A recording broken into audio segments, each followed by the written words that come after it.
שימו לב איך על חוזר עובד. יש לי פה צינור גינה, יש לי פה שעונים, אין אף אחד בדירה.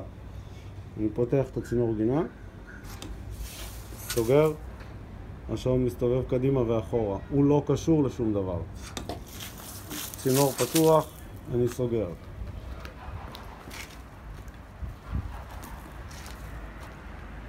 זה הצינור גינה שלי, זה הצינור גינה. אני פותח את הברז שלו, תסתכלו על השעון העליון.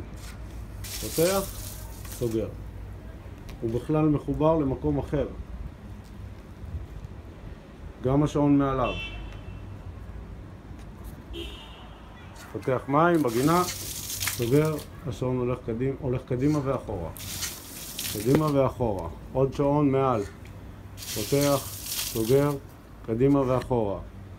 שעון תחתון, פותח, סוגר, הכל מסתובב. אני משתמש בכלל במים ציבורי, וזה סופר לי במונים הפרטיים.